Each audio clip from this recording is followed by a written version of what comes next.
kulanti wacan oo wanaagsan daawadayaal halkani waa Faafi TV ku soo dhawaada wararka Faafi TV waa 24 bisha Agoosto sanada 2020 qodobada aad warkeena ku daawan doontaan waxa kamid ah ciidamo weerar ku qaaday guriga taliyaha ciidanka Haram Cad iyo qaar kamid ah askartii weerarka qaaday oo gacanta lagu dhigay dawladda Soomaaliya oo ciidamo dheeraad ah geysay baraha control ee lagu baaray gaadiidka ee Muqdisho dagaal culus oo ka dhacay gobolka Shabeellaha Hoose iyo faahfaahin dheeraad oo ka soo baxay qasaaraha ka dhashay wararka ka baxsan Soomaalida oo aad ku daawan doontaan warkeena waxa kamid ah isbaaysiga Sacuudiga oo sheegay inay burburiyeen diyaarad daroonis ah oo sida qarax daawadayaalintaasi waxay ahaayeen qodobadii ugu waaweynaa warka Faafi TV markaan ku soo dhawaada iyagii oo inta ka faahfaahsan ciidamo ayaa weerar ku qaaday guriga taliyaha ciidanka Haram Cad iyo faahfaahin ka soo baxay weerarkaas ciidanka booliska dawladda Soomaaliya ee sida gaarka u tababaran ee Haram Cad iyo ciidamo ka tirsan kuwa asluubta dawladda Soomaaliya ayaa waxay israasayn kooban ku dhex martay degmada Waabire ee gobolka Banaadir israasaynta labada ciidan ayaa waxa ka dambeysay kadib markii askar ka tirsan ciidanka asluubta ay weerar ku qaadeen guriga taliyaha ciidanka booliska Haram Cad Farxaan Maxamuud Qaroole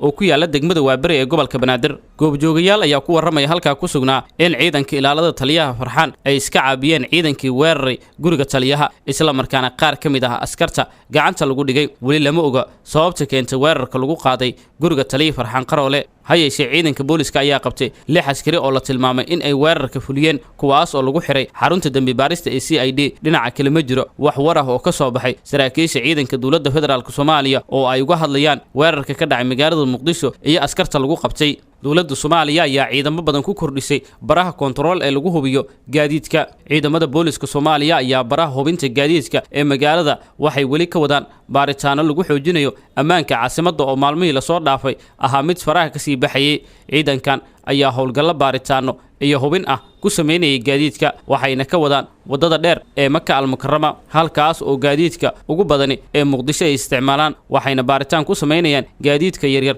ee loo yaqaan nooca raaxada xubno uu horkacay taliye ku-xigeenka ciidanka booliska gobolka Banaadir gaashaanle sare Maxamuud Diago ayaa tagay baraha control ee ciidanka baaritaanka ay ka wadeen oo kala ah isgoyska Banaadir Taleex wadada shaqaalaha dabka baar ayaan albaraka iyo sidoo kale goobo kale afhayeenka ciidanka booliska Soomaaliyeed Sidiiq Aadan Cali ayaa sheegay in ciidamadan qorshahoodu uu yahay sugidda ammaanka isla markaana ay kormeerka saraakiishan uu ahaa mid lagu hubinayay wada shaqaynta ciidanka booliska iyo shacabka inta badan isgoysida ku yaala magaalada Muqdisho ee caasimada dalka ayaa waxa ku sugan ciidamo boolis ah kuwaas oo hubiyo gaadiidka maraya halka wadooyinka xaafadaha ahna lagu jaray dhagxaan hayeeshee wali qaraxyo iyo weeraro ayaa ka dhacay magaalada Muqdisho waxaana dad badan isweydiinayaan sida ay ku dhacday in al-shabaab weerar ay ku qaadaan xarumo gaar loo leeyahay iyo hoteelo ku yaala Muqdisho ciidanka dawladda Soomaaliyana ay baarayaan gaadiidkii waxaana intaasi dheer in gaadiidka qaar ay yihiin kuwa isqarxiya markay ka soo gudbaan baraha control ee ciidanka dawladda lama ogo ciidamadan faraha badan ee la geeyay baraha control ee lagu hubiyay amniga gaadiidka waxa ay ka bedeli karaan dagaal culus ayaa waxa uu ka dhacay qaybo kamid ah gobolka Shabeellaha Hoose iyadoo faahfaahin dheeraad ay ka soo baxayaan qasaaraha ka dhashay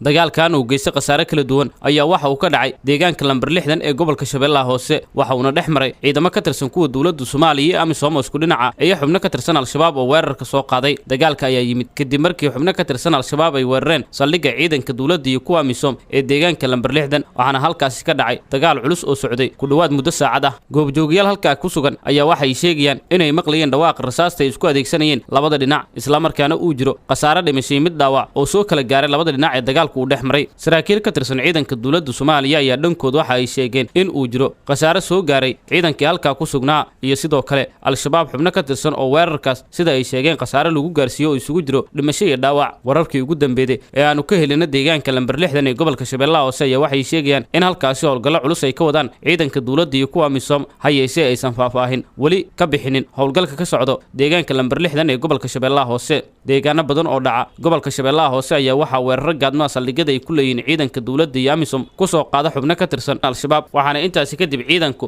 ay sameeyaan howlgallo ay ku baadigoobayaan raggii weerarka soo qaaday saraakiisha ciidanka dawladda Soomaaliya ayaana howlgalladaas waxay sheegaan inay yihiin dhammaantood kuwa amniga lagu xaqiijinayo loogana hortagayo weeraro ay soo qaadaan mar kale al-shabaab inkastoo weeraradaas ay yihiin kuwa ku soo laalaabtay deegaanada uu ka kooban yahay gobolka Shabeellaha Hoose maadaama deegaano badan ay ku sugan yihiin ciidanka dawladda Soomaaliya iyo sidoo kale xubno ka tirsan al-shabaab iyo sidoo kale ciidanka Amisom al-shabaabna ay weeraro gaadma oo isxigxiga ay soo qaadaan xilliyo badan daawadayaal wali waxa daawanaysaan oo aad la socotaan wararka Faafi TV markaana akhbaraadka caalamka isbahaysiga Sacuudiga uu hogaaminayo ayaa sheegay in ay burburiyeen doon qarax siday. isbahaysiga Sacuudiga uu hogaaminayo ee ka dagaalamaya dalka Yemen ayaa sheegay in ciidankooda ay hawada Yemen ku dhex burburiyeen diyaarad nooca aan duuliyaha lahayn taas oo ay saarnaayeen walxaa qarxa sida ay sheegeen dawladda Sacuudiga, taas oo ay sheegeen inay ku sii jeeday dalka Sacuudiga. afayeenka xoogagga isbahaysiga waddanka Sacuudiga ayaa wakaaladda wararka ee dalkaas waxa uu sheegay in diyaaradan ay ahayd nooca droniska waxaana hagayay kooxda Xuutiyiinta ee taageerada ka hela dawladda Iiraan. ujeedada ayaana ahaa in lagu weeraro goobo ku yaala dalka Sacuudiga, wuxuuna si gaar ah u tilmaamay inay ka mid ahaayeen goobaha weerarka lagu qaaday koonfurta waddanka Sacuudiga. weerarada Sacuudiga uga imaanayay Xuutiyiinta Yemen ayaa xoogaystay tan iyo dhammaadkii bishii May, markaas oo uu dhammaaday heshiiskii xabad joojinta ahaa oo labada dhinac ay wada gaareen sababo la xiriira cudurka Covid-19. khamiistii aynu soo dhaafnay, Sacuudiga waxa uu sheegay in nidaamkooda cirka uu burburiyey gantaale iyo diyaarado dronis ah oo xambaarsanaa bambooyin, taas oo uu ku eedeeyay Sacuudiga in Xuutiyiintu ay ku soo weerarayeen dhulka boqortooyada Sacuudiga. daawadayaal waxaa intaas ku dhan warka Faafi TV oo aad ka daawanayseen channelkeena. haddii aad ku cusub tahay subscribe dhe channelkan, hana ilaawin inaad furato calaamadda gambaleelka si ay kuu soo gaaraan wax walba oo aan soo gelino channelkan.